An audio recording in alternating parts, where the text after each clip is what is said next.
What is bidding?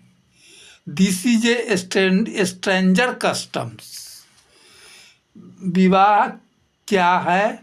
यह एक विचित्र प्रथा है, एक विचित्र प्रथा है। भगवान श्री कृष्ण कहते हैं, मेरा अति उत्तम भक्त गृहस्थ आश्रम को निर्वाहन करने वाला ही है, साधु सन्यासी ब्रह्मचारी नहीं है।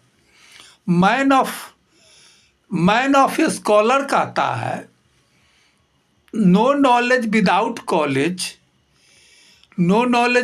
College, the life is nothing then without wife.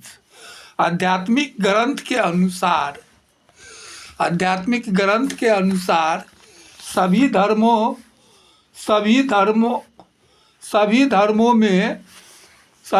में विवाह करना रीति रिवाज और परंपरा बना हुआ है। इसी से दो दिलों और दो आत्माओं का मिलन होता है।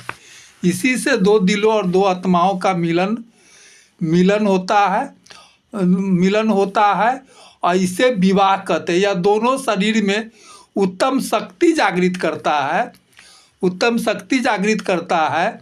शारीरिक संबंध से युवावस्था में रक्त का संचार होता है।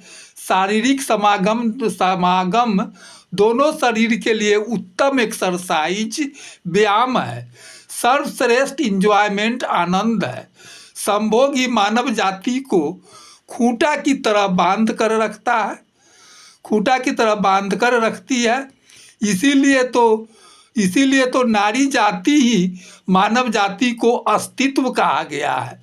वंशोबल वृद्धि का केंद्र बिंदु भी यही है।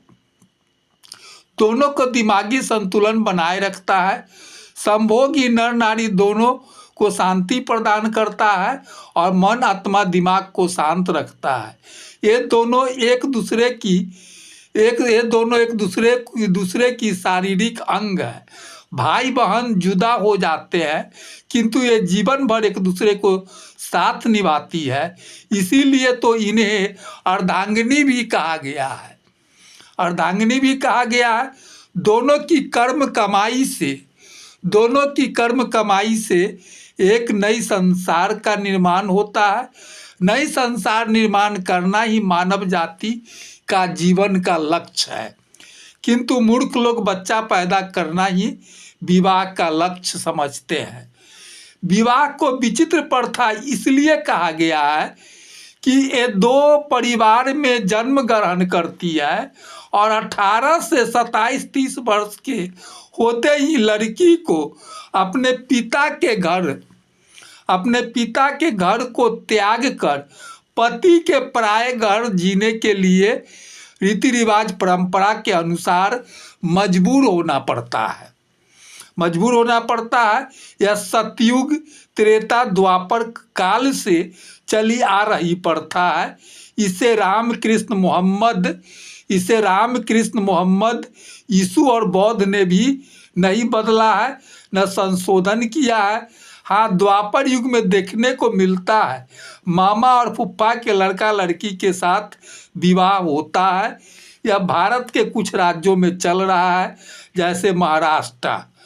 हजरत मोहम्मद पैगंबर ने अपनी बहन और मौसी के लड़का लड़की को छोड़कर किसी भी खास रिश्तेदार के लड़का लड़की के साथ विवाह करना सत्य माने हैं, किंतु यह इस्लाम तक ही सिमटी हुई है। हिंदू धर्म के लोग चाचा मामा मौसा फूफा और जिस गांव में निवास करते हैं, अपने जाति के सभी लोग के लड़का लड़की को भाई बहन मानकर विवाह नहीं करते हैं। यह गलत है। अपना खास चाचा के लड़की को छोड़कर बाकी सभी के साथ विवाह करना सत्यता के प्रतीक है। ज़्यादा दूर दराज के खोज में बेमेल विवाह की संख्या ज़्यादा बढ़ते जा रही है। लाखों लाख मुकदमा देश में लंबित है। आध्यात्मिक ग्रंथ के अनुसार संपूर्ण मानव जाति एक ही माता पिता के संतान है और सभी भाई बहन है, किंतु संख्या विस्तार के बाद जो नियम बनाया गया उसे सभी धर्म के महापुरुषों ने स्वीकार किया। इसीलिए तो धार्मिक निष्कर्ष निकलता है कि खास भाई बहन और खास चाचा के लड़कियों को छोड़कर सभी के साथ विवाह करना पाप नहीं है। समस्या जैसे शहरी और ग्रामीण, पर प्रांतीय विवाह, रूप रंग इत्यादि प्रकार से अंतर होने के कारण पति पत्नी में मधुर संबंध, प्यार होने के बजाय तकरार, टेंशन में दोनों का जीवन व्यतीत होता है। कितना विवाह विच्छेद, मुकदमा, हत्या के शिकार हो जाते हैं। विकास प्रेम प्यार के बजाय समस्या में जकड़ जाते हैं। इसलिए हिंदू धर्म में भी सभी जातियों को नज़दीकी विवाह को सत्यता धर्मानुसार मानकर अपनाना चाहिए। आध्यात्मिक ग्रंथ और वर्तमान समस्याओं के वर्तमान समस्याओं के समाधान अनुसार।